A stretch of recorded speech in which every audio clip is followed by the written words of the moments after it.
Germany occupies Copenhagen. Hitler's troops, disembarking from transports in the harbor, carry out the Führer's latest act of aggression, the invasion of peaceful and innocent Denmark. In this historic film, Movietone presents the first pictures of the Nazi Scandinavia.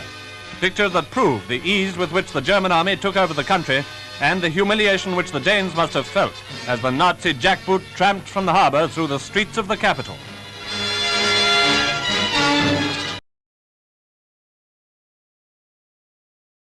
Jews have a golden history in the Muslim countries.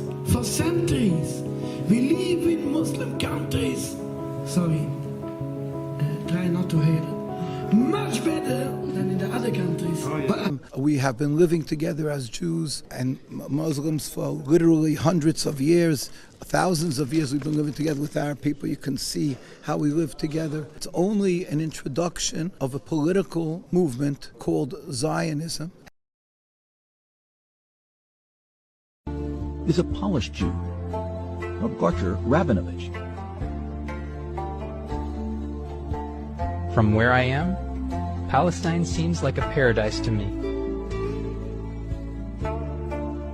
It's the first light I've seen in 17 years.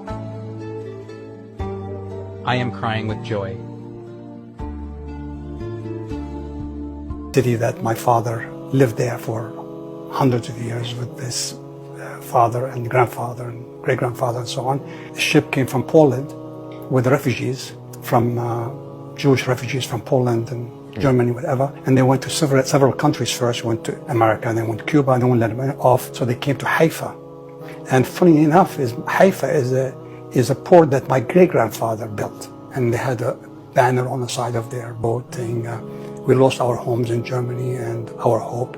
Can you don't let us our hope here in your country?" So, and they took them. They took two families. Each took two families, and others did, and they brought them to our house, to my father's house, and they lived with us for 2.5 years. And when my mother was pregnant with me. My mother went to Nazareth, to her parents' house.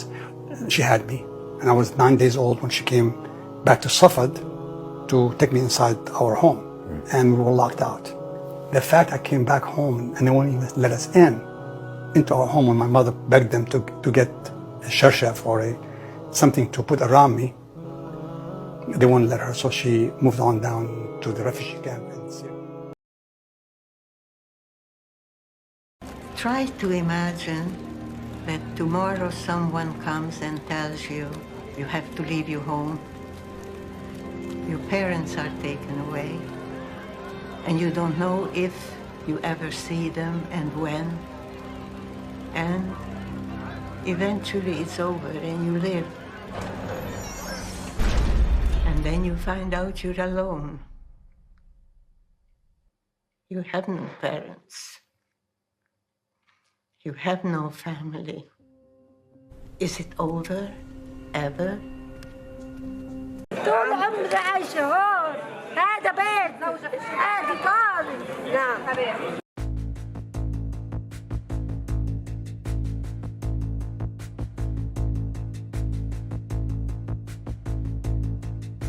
هم بيتي، شوفي بيتي، هم بيتي. خلاص أخذوا كل شيء. حسبي الله ونعم الوكيل. كل حياتي أخذوه. بيتي أخذوه، جوا المستوطنين ببيتي وأنا بالشارع. حسبي الله عليك. اتركوني بيتي هم في بيتي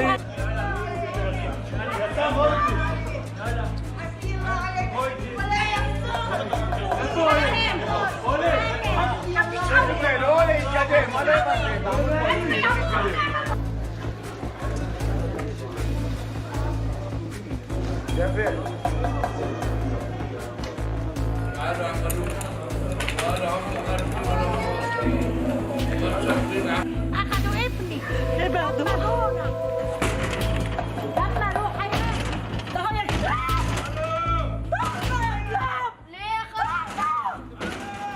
هذه حياتي هذه حياتي دار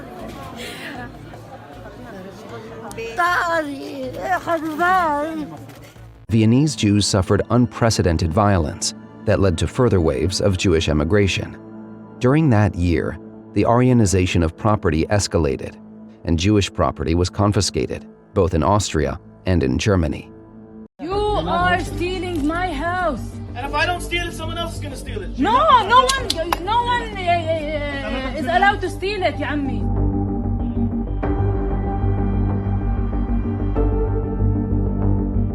Jacob, you know this is not your house. Yes, but if I go, you don't go back. So what's the problem? Why are you yelling at me? I didn't do this. You're from Brooklyn? No, I'm from New York, from Long Island. From New York. What right do you have to live here? The right I have is that the owner of the house wants me to live here, and he wants there to be Jews living in his house, and he wants to, and I got chosen for whatever reason. It ended up being me. You are stealing my house. And if I don't steal it, someone else is going to steal it. So why do you live here? Because I live here, because it's important, and because not too many people want to live here, and it's important to strengthen this neighborhood, to make sure that this neighborhood is not lost in any future peace deal.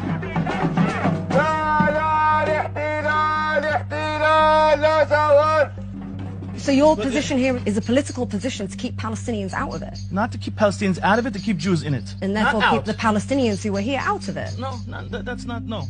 That's a necessary evil. And they're not coming back into here. So whether I am here, whether I am not here, whether it's me, whether it's someone else, whether it's a monkey, whether it's a giraffe, they're not coming back into this house ever. I understand why they're angry at me. I understand why they dislike me. But I did not do this to them. I'm not doing this to them. And as I said, if I leave, I will be replaced immediately. And I venture to think that whoever comes here is not going to be as easygoing as I am.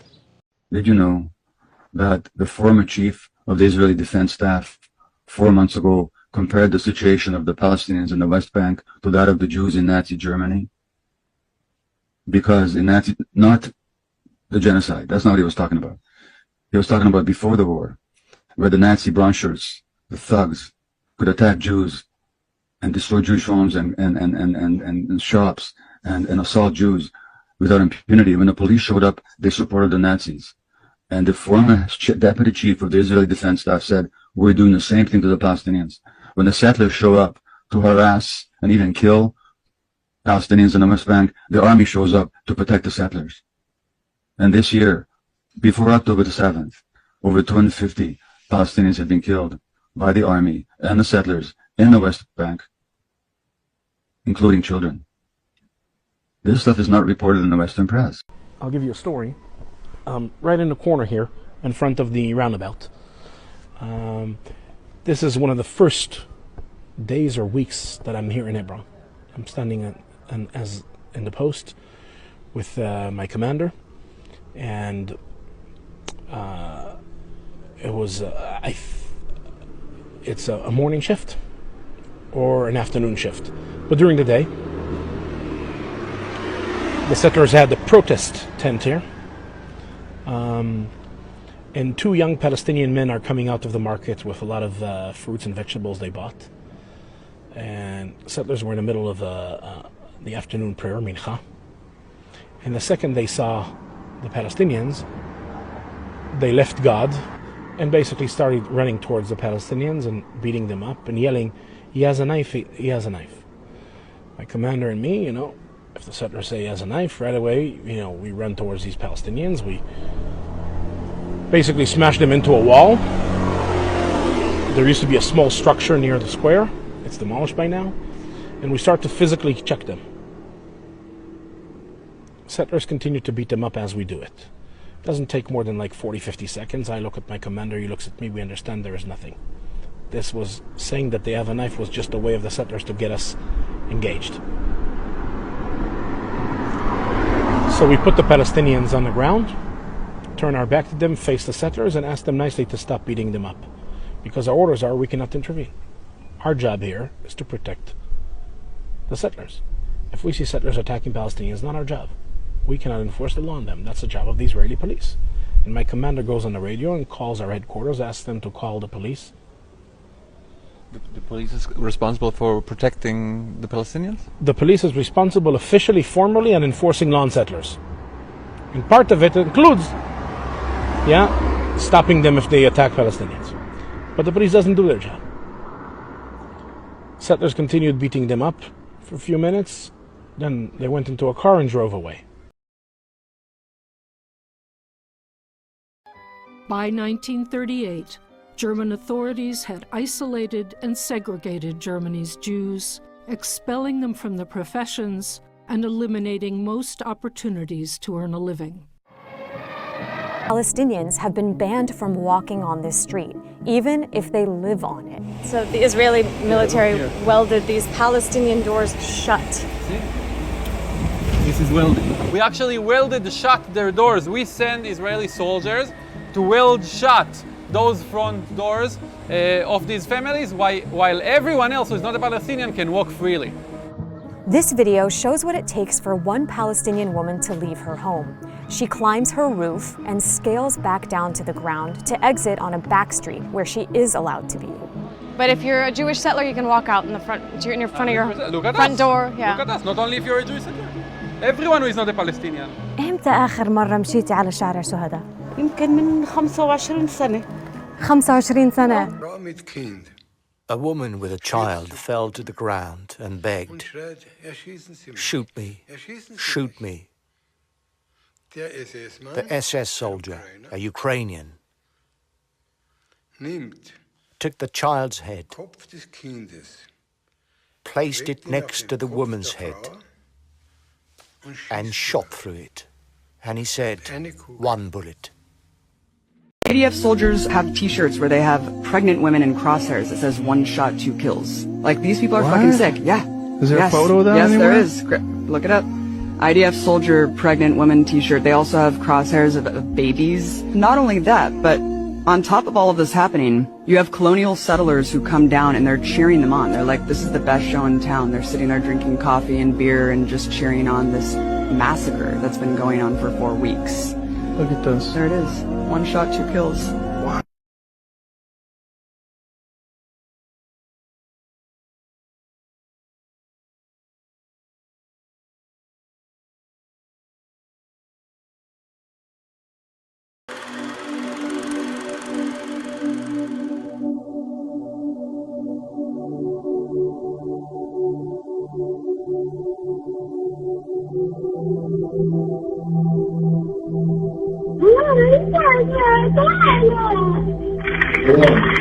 حواليكي في ضرب رصاص؟ خديني يا حبيبتي والله بدي اخذك بس مش بايدي هلا. We have little information about the time Anne spent in Auschwitz-Birkenau. The Franks were housed in Women's Block 29. On the 28th of October, Anne and Margot were placed on another train and transferred to Bergen-Belsen. And Anne would never see her mother again. تقول لي ما تسيبنيش يا ماما انا جعانه انا موجوعه يا ماما. قلت لها انت وين يا هند مصابه؟ قالت لي انا مصابه في ايدي وفي ظهري وفي رجلي. By this time, the law in Germany had undergone a radical change. Jews were presented as a parasitic threat to German society. אנחנו מטילים מצור מוחלט על העיר עזה. אנחנו נלחמים בחיות אדם. By the 30th of January 1939, Hitler's rhetoric was pointing directly to the future genocide of Europe's Jews. Gaza will become an area where people cannot live. זהו מאבק, בדיוק כפי שנאמר כאן, מאבק בין בני האור לבני החושך.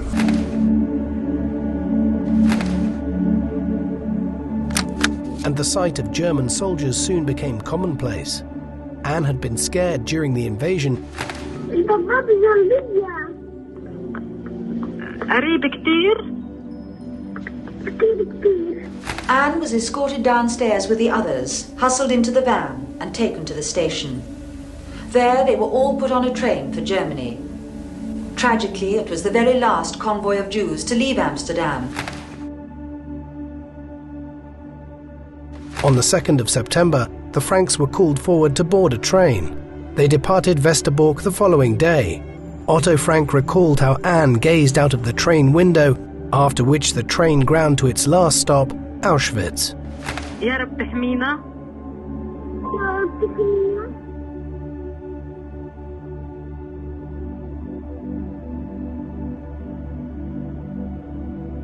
2 weeks into the search, a mother says goodbye to her 6-year-old daughter, Hind Rajab.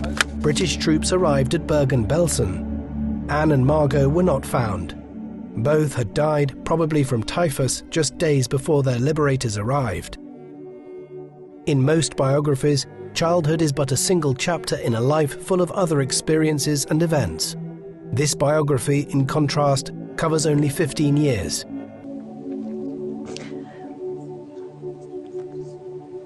I want the whole world to know that I'm a human being. At the end, I am not pen on paper. I'm not anonymous. I'm a human being created by God.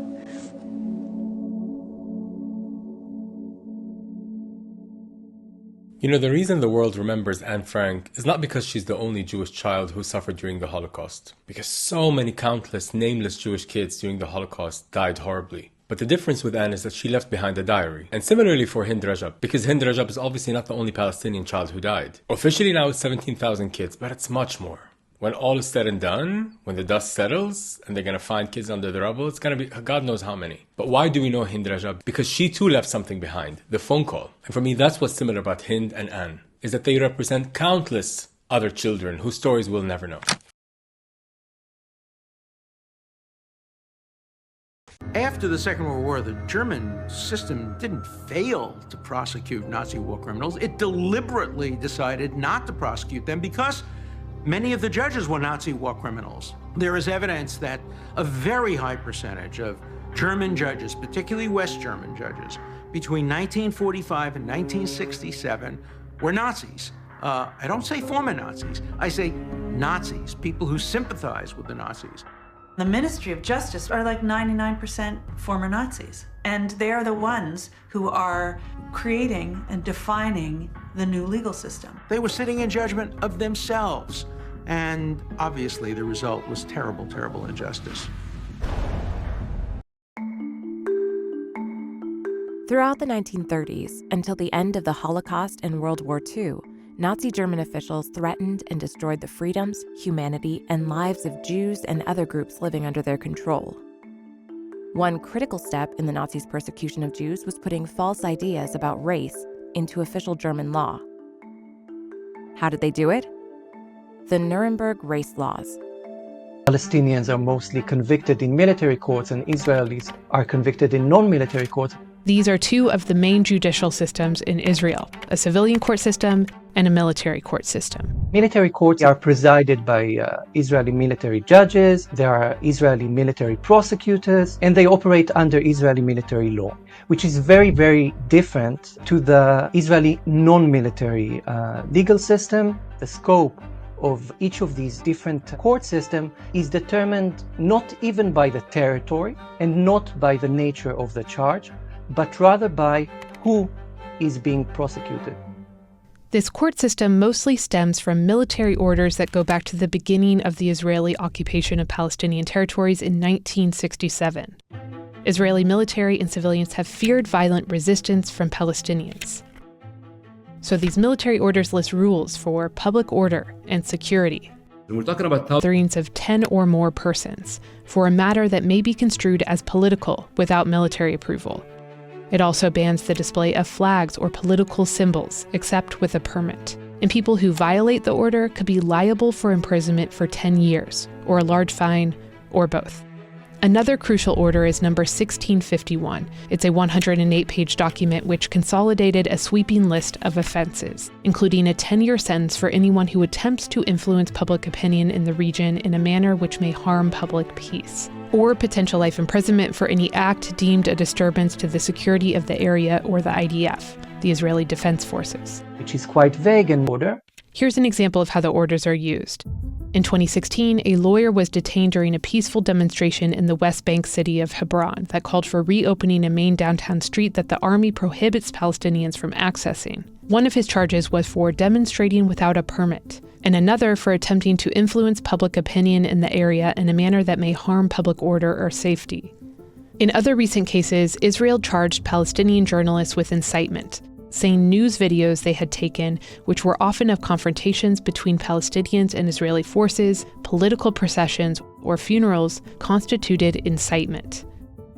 Once arrested, they often end up as what Israel calls security prisoners. It allows for a lot of discretion, but it's overwhelmingly applied to Palestinians. The vast majority of these security prisoners placed in the military system are from the West Bank, and they are largely transferred out of their territory to one of 19 prisons within Israel. And the fact that Israel transfers Palestinians into facilities inside Israel is widely considered a violation of the Fourth Geneva Convention, which is a cornerstone of international humanitarian law.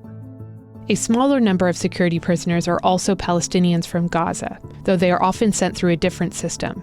Another small number of security prisoners are Palestinian citizens of Israel, though for non-political crimes, Palestinian citizens of Israel are largely sent to the civilian court system. On the other hand, no matter the crime, almost all Israelis are placed in the civilian court system. So, Israeli settlers and Palestinians in the West Bank, even if they are accused of committing the very same crime in the same territory, would go to different courts.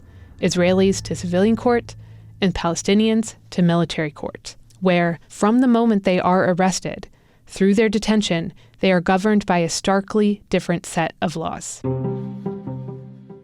I think it's important to emphasize that due process is not at all present in Israeli military courts. First, about a quarter of prisoners are in what's known as administrative detention. Administrative detention is essentially when a person is being taken to custody, incarcerated, without any charge or trial. That is presented by Israel as a preventive measure. In April of 2023, Israel was holding over 1,000 administrative detainees without charge. That number is up to 2,000 since October 7th. They are held on secret materials, meaning Israel says they have evidence, but Palestinian prisoners have no way of accessing the materials or knowing what they've been accused of. And every 6 months, the courts can rule to extend their detention indefinitely. Israel says it only uses administrative detention when evidence of acts that endanger security cannot be presented for reasons of confidentiality and protection of intelligence resources. It has been used systematically to criminalize Palestinian action, to criminalize Palestinian organizations, to criminalize Palestinian human rights work as well, and also to instill the sense of fear that anyone who dares to speak against the occupation could be punished without having due process. Then there are the 3/4 of prisoners accused or charged with a crime. Some are serving life sentences for serious crimes, including murder. And protecting Israelis from violence is a large part of Israel's rationale for having this military court system in the first place. But the vast majority of prisoners, over 90%, are charged with other security offenses. Apart from the charges, the way these two court systems operate is also vastly different. In the military court system, public defenders are not regularly provided. And confessions in military court are often written in Hebrew by an officer, requiring many Palestinian detainees to sign statements or confessions they don't understand, which can then be used against them. Once a Palestinian prisoner actually goes to trial, conviction rates are a staggering 99.76%. So essentially what that means is that once a Palestinian is brought before an Israeli military court, they're as good as destined for imprisonment. In Israeli civilian courts, there's a different standard even when it comes to what it takes to be arrested, let alone convicted. When you look at crimes against Palestinians, according to data collected by one Israeli human rights organization, of more than 1,500 cases of ideologically motivated settler crimes, investigations were closed without indictments in 93% of cases. In another of their studies of cases that did indict Israeli suspects for violence against Palestinians, only a third of cases resulted in full or partial convictions. They are protected by the law. We have witnessed images of settlers burning Palestinian villages down to the ground and killing people. They were not persecuted or sent to any form of real punishment. And there's major discrepancies in sentencing too. For example, if convicted of manslaughter, a Palestinian faces life imprisonment, while an Israeli convicted of the same offense would serve a maximum 20 years imprisonment. In Israeli military courts, Palestinians can also be tried as adults at just 16 years old. In civilian courts, it's 18 years old. Since 2000, at least 13,000 Palestinian children have been arrested. These are minors between the ages of 12 and 18. By the time the war began, there were over 150 of them in the military court system, either placed in detention or in Israeli prisons. One quite common charge against them is stone throwing. There's a long history of Palestinian resistance through stone throwing. For children, for example, Palestinian children, that is the most common charge. And that's an offense that is punishable by 20 years in prison. Conditions within prisons are another issue. Palestinian prisoners are subjected to overcrowding, abuse, torture, repeated denial of family visits, denial of medical care, and solitary confinement. And even if a prisoner dies in custody, Israel often practices a policy of keeping the remains of scores of Palestinians in freezers and numbered graves. I still have nightmares about that famous photograph of the German soldier shooting the mother and her baby, and imagining this man lived a full and complete life and died with his own grandchildren and great-grandchildren surrounding him, thinking he was a wonderful man. That's the legacy of the Holocaust in Germany, not the few war crime trials. Chilling CCTV footage purportedly showing the night that reservists are accused of sexually assaulting a detainee inside Sder Timan. Soldiers appearing to take the prisoner behind a row of shields. The footage airing on Israel's Channel 12, the edited 12-second clip part of the visual evidence in the heart of an investigation. The detainee taken to a nearby hospital with life-threatening internal injuries. 10 reservists arrested in July in connection with the alleged assault. 5 remain under house arrest. The lawyers for the accused guards deny the allegations. In a statement to ABC News, the IDF said it, quote, rejects claims concerning the systematic abuse of detainees in its facilities, including through violence, sexual violence or torture. Any abuse of detainees violates the law and IDF directives and as such is strictly prohibited. They say they investigate allegations of abuse within the prison system.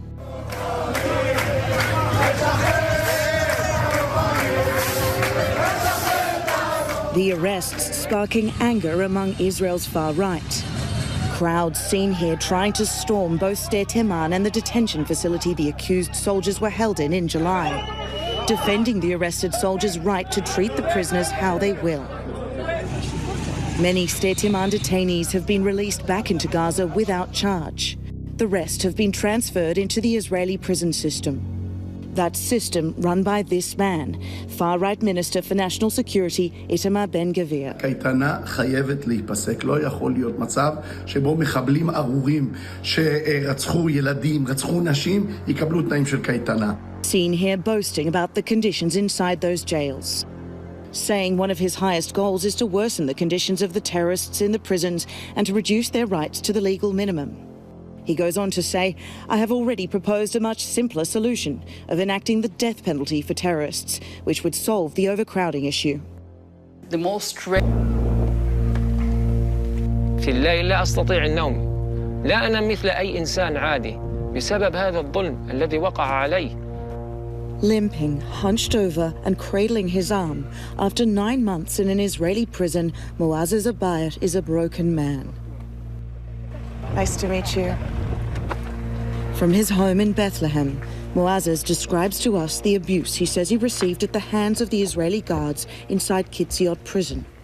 قبل أسري أنا إنسان رياضي جسد مشدود. This is the moment he walked out of prison, released without charge after 9 months of incarceration.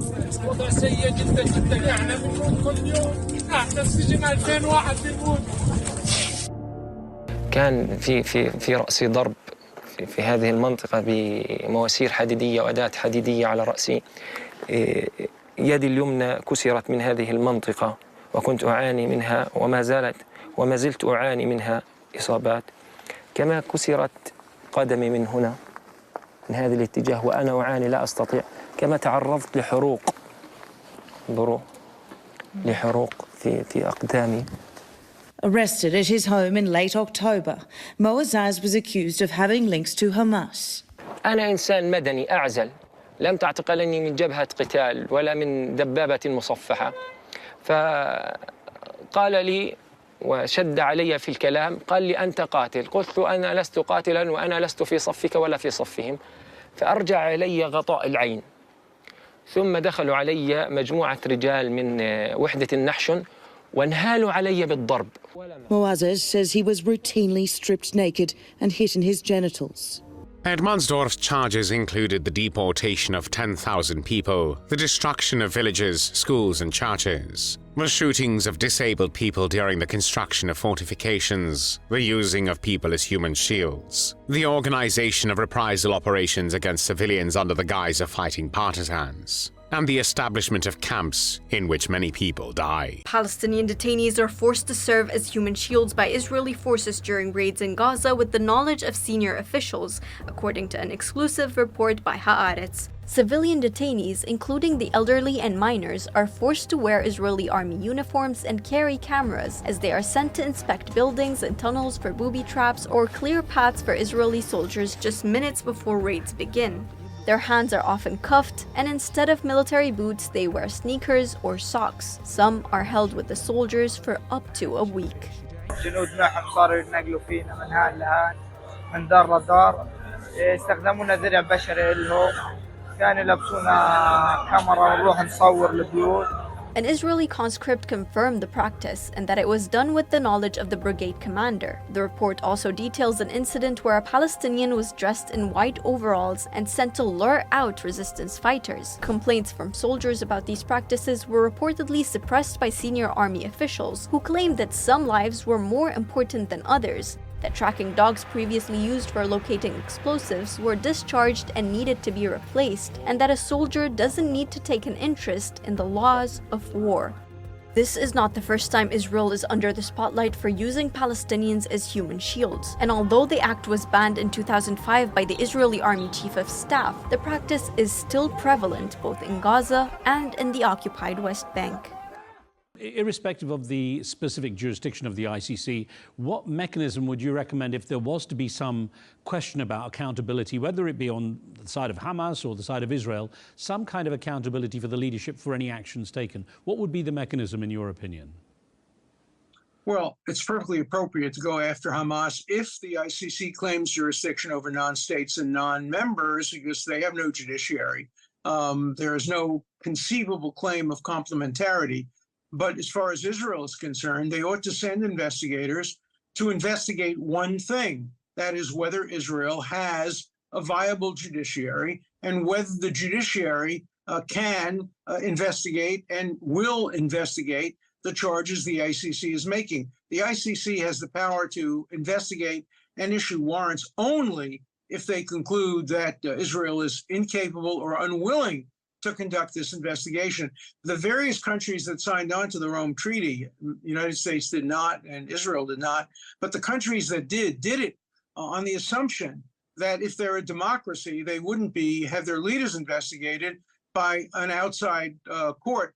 They would have their leaders investigated first by their own courts. If for some reason the ICC then thinks that the investigation done domestically was inadequate, only then could they initiate their own investigation. But that hasn't happened. The ICC has not made a determination, nor could it, that Israel lacks the capacity to investigate allegations made by the ICC. So the ICC is already beyond its jurisdiction by seeking warrants without doing their due diligence investigation as to Israel's own investigations. So if they were in such a state of shock, so scared that we could do what we wanted with them. שלום לכם.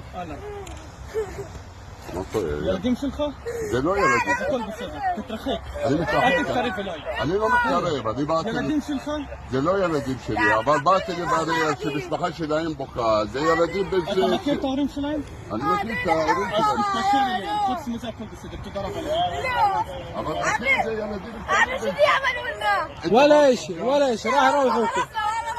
לא זרקו אבנים לפעמים, אחי, כל הכבוד לך, זה תפקיד קל, קודם כל, אבל הם לא צריך להיכנס לשש, אני יודע שזה לא כתוב. אם אתה נכנס בדיוק... אבל אפילו אם ראיתי ילד יהודי, נוצרי, שהוא בצבא או משהו, אז אני מתערב. לא שאני בחוץ מחני למטה. אני מבקש ממך يا عمي بروحوكم مش راح اسوي لكم شو تخافوش لا لا بتروحوا يا حبيبي بتروحوا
לקחת ילדים, לא מתבייש, יסתובב העולם ויהיה ילדים שלכם במקום הזה, יסתובב העולם.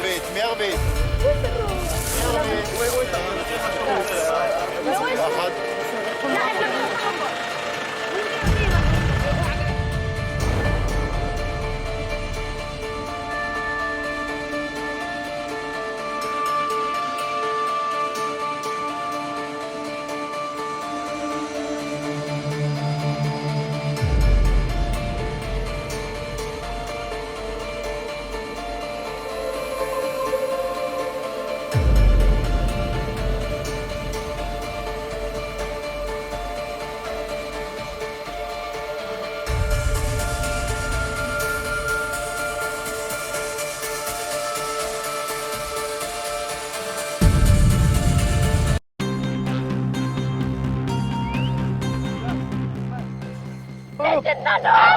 تعالوا فلتوه خليه نجي نفلتنا خليه نجي نفلتنا بسرعة لا يا لسه قوم يبسلوا اخذ القميص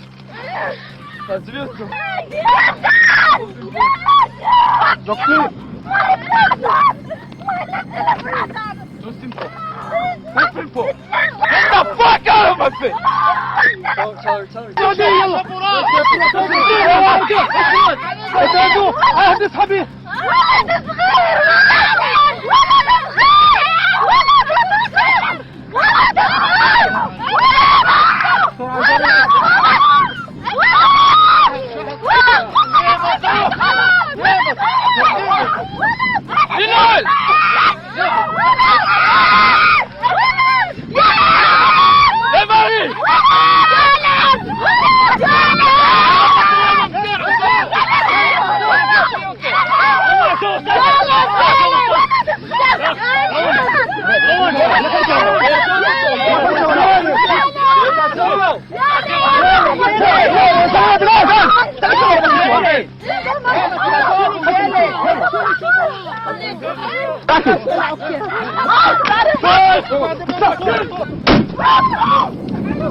I was a sergeant of a snipers team, and one of the routine missions that we carried out in Nablus, in Jenin, or in the surrounding areas of those two cities was a mission that we called a straw widow. Straw widow, when you take over a Palestinian home, every house in the West Bank actually has a number. Each and every house has a number. So we would open up the maps and look at the specific house that looked into the right place that we had to enter a city center or a road. And after we would verify that the house has the best parameters, windows, and geographical area, we made sure the people in the house were innocent. So we would enter a house of an innocent Palestinian home in the middle of the night. The first missions that I carried out, the adrenaline was pumping. The second, the third, the fourth, when it started to calm down, I realized I was sitting in someone's living room, bedroom, children's room. That was when it started to break. And you are dealing with people in fear? Constant fear, but I have to say the fear is two-sided. I was also full of fear. But I would say that what motivated me eventually to break my silence was the piercing eyes of young Palestinians when I was barging into their house in the middle of the night.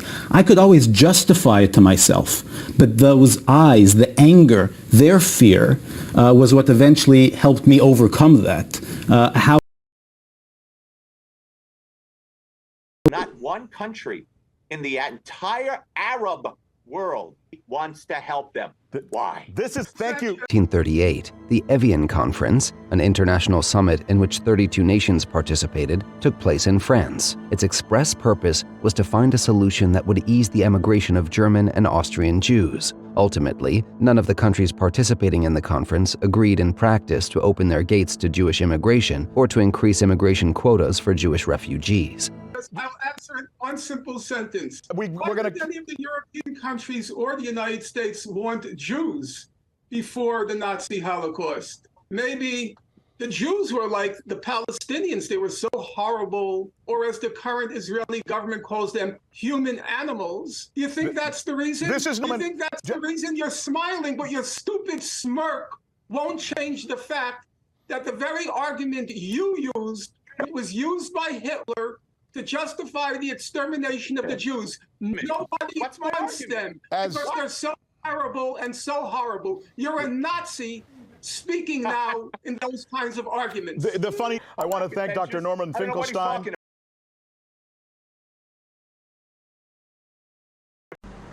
When I was a child, nobody talked about the war in my surrounding. At school, we didn't hear a single word about the war.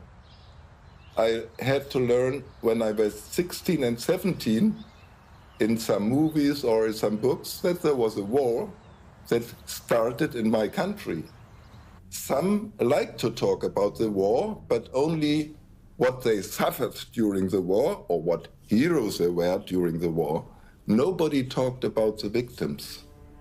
And that was really hard for us to understand, that we had so many criminals in our country, millions of them, and nobody explained to us what really happened.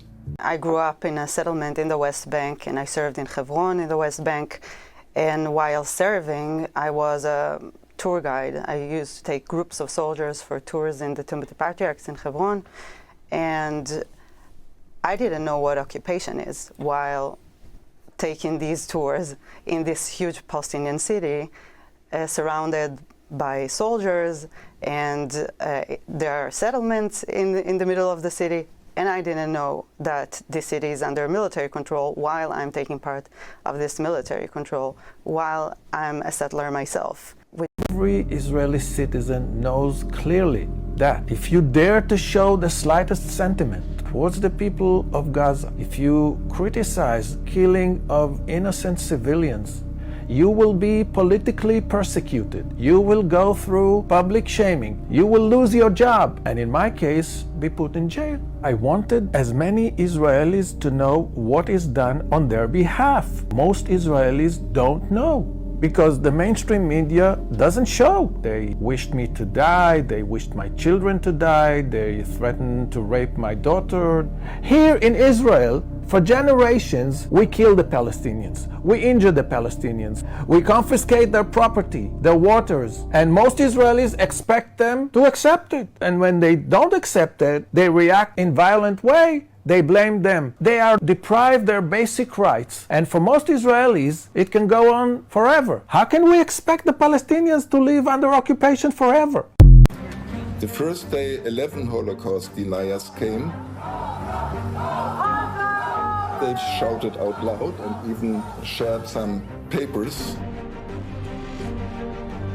Our friends put up the banner to show that there will be justice for the survivors. Und das eine sehr belastende Situation ist für die Überlebenden natürlich, dass sie hier in 2 Stunden in der Schlange anstehen müssen, erst recht in einer Schlange mit Faschisten, Herr Wulff oder wie Frau Haverbeck.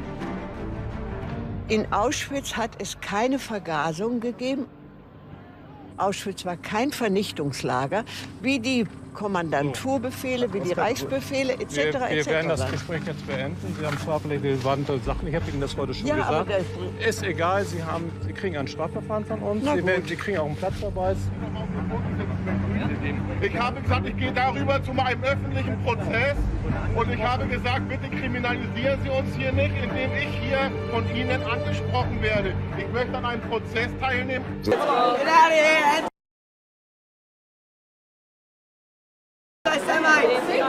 Self-hating Jew! Not Jews. How can you even call yourself Jews? True Jews! Shit, you Zolot, motherfucker.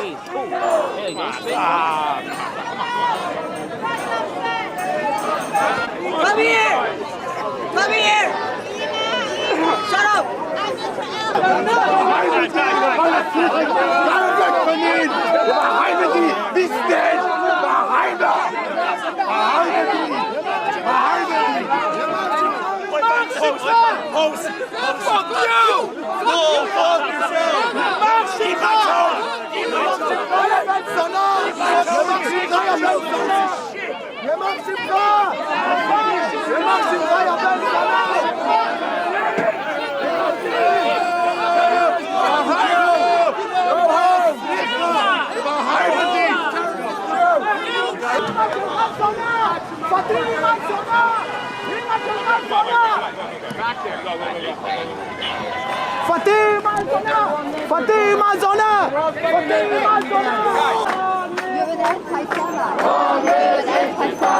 Thank you. What are we doing? What are we doing?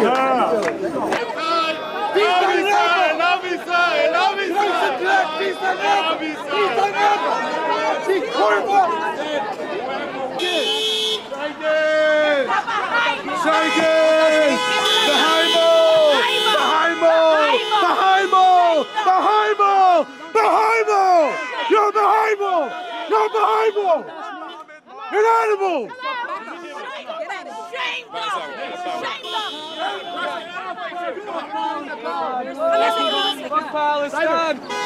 Käufer, Stapel, Käufer!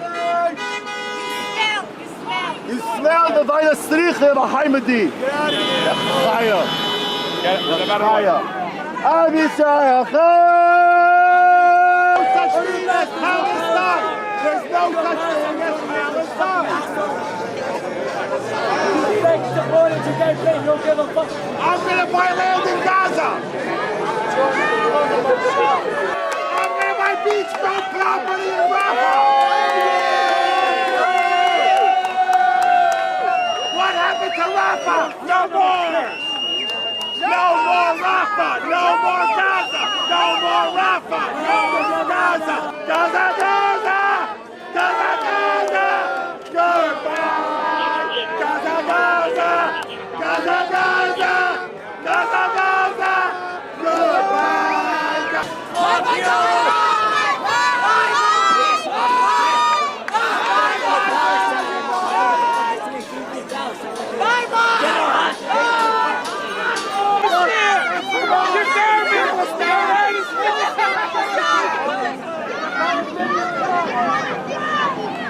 We're gonna be a country to skip up! This is the only flag you will see. Go to Gaza and just blow up already! Goddamn, we love Ida! We love Ida! We love Ida! We love Ida! We love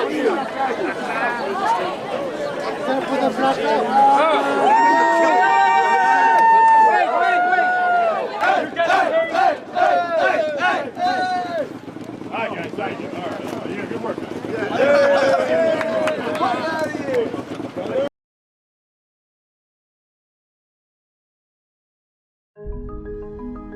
The murder of 6 million European Jews in the Holocaust did not happen overnight. One key step in the Nazi process of separating, controlling, and ultimately murdering Jews was the creation of ghettos. Ghettos were areas of cities or towns where authorities forced Jews to live under miserable conditions, separated from the non-Jewish population.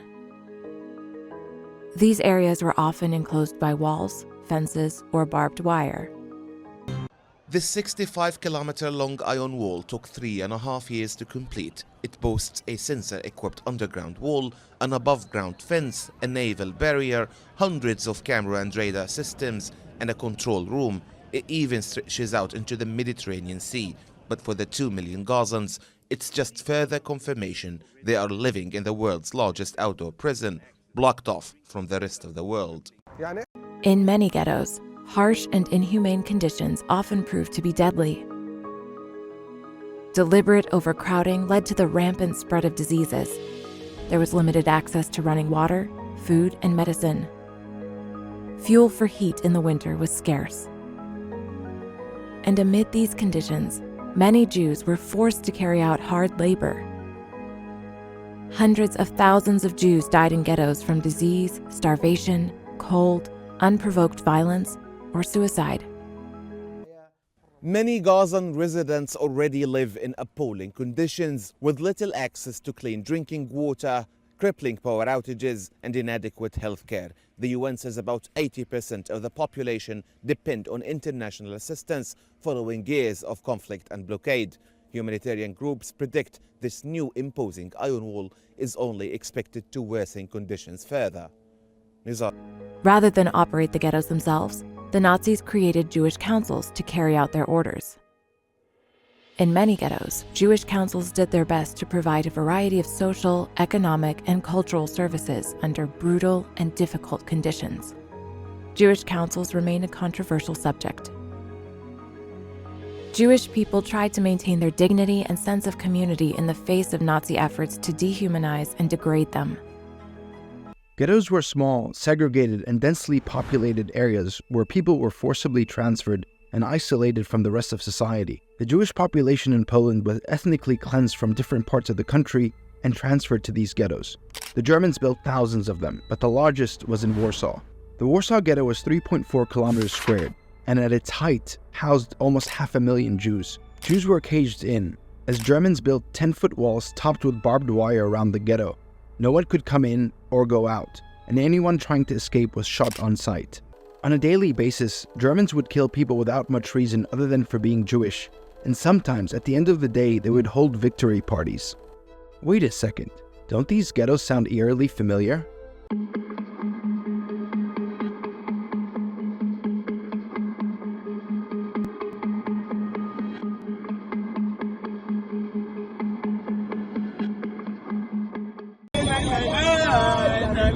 Why is this? Huh? Why is this? Because we win it. Yes, We yes, win it.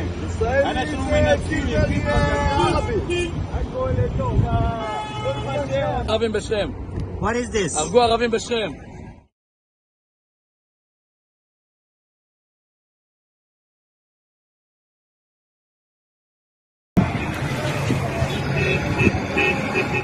Anyway, back to our story. Most people in the ghetto focus on just staying alive, but others wanted to organize and resist. As different forms of actions were discussed, armed resistance was rejected at first. People mainly feared the brutal collective punishment that could be unleashed by the Nazis, something that was seen time and time again. They believed the Germans were militarily superior and thus invincible. But things changed. Up to 30,000 Palestinians had made their way to the border fence with Israel, demanding the right of Palestinian refugees and their descendants to return to their lands, which are now Israeli territory. Organisers wanted this to be a peaceful protest to mark the start of a 6-week campaign for recognition. But it turned violent. The Israeli military says it fired using live ammunition according to its rules of engagement, after it says Israeli troops along the border were fired upon and protesters threw rocks. 1942, in what the Germans called the Great Action, when over 250,000 men, women, and children were rounded up from the Warsaw Ghetto and deported for mass murder. Those horrors were a turning point. The Jews that remained mobilized and started to prepare their armed resistance. To navigate their heavily surveilled, controlled, and densely populated environment, the resistance built and organized in underground tunnels, bunkers, and sewers. They also used them to smuggle in weapons, ammunition, and resources. But because of limited supplies, the resistance also made its own makeshift weapons. In January 1943, while preparing for a military operation against the collaborator Jewish police, the Jewish resistance faced a second phase of German deportation, and for the first time, the Germans were met with armed resistance that foiled their plans. Akcja była pierwsze trupy, nimb tego niezwyciężonego Niemca. Padł, że on może być zabity tak samo jak każdy człowiek na ulicy. Ich było zabitych 2 czy 3, czy rannych, to jest bez znaczenia. The aura of German invincibility collapsed, and a psychological turning point took over the ghetto. People became determined and defiant, and support for the resistance increased. In April 1943, the Germans prepared for the final liquidation of the Warsaw Ghetto. Fortified in their bunkers and tunnels, the resistance was prepared, and after days of fighting, the Germans could not enter. Tanks were burned, and no German soldiers were left alive.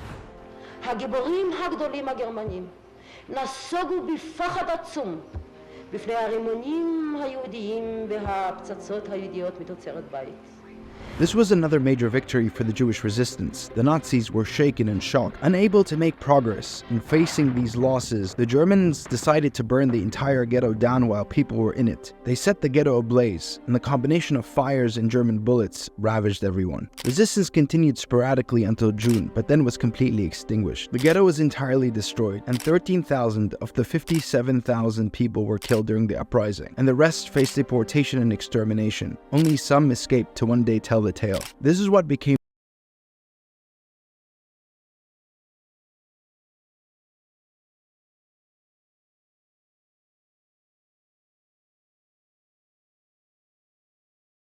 What was it like to see Jews fighting Germans?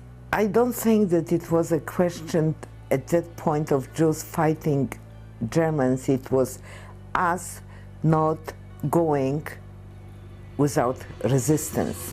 This is what became known as the Warsaw Ghetto Uprising. Despite its tragic ending, it tells us a very important story. It showed that resistance to the Nazis was possible, and inspired resistance and partisan groups all over Europe to fight back and liberate their lands. It also reminds us that even in the face of certain death, in the most horrific conditions, facing a powerful adversary, people will still choose to resist. Why? Because it's part of human nature. See, the choice to resist in itself is a psychological reminder that we exist as human beings, whether it is to fight to live or refusing to be killed while silent. And no matter how dire the conditions become, or how overwhelming the violence is, like the Warsaw Ghetto, the choice cannot be crushed.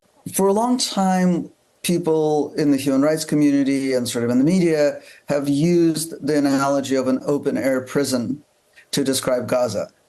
If you think about it for a minute, I have no idea what an open-air prison is. I don't think it's a thing that exists.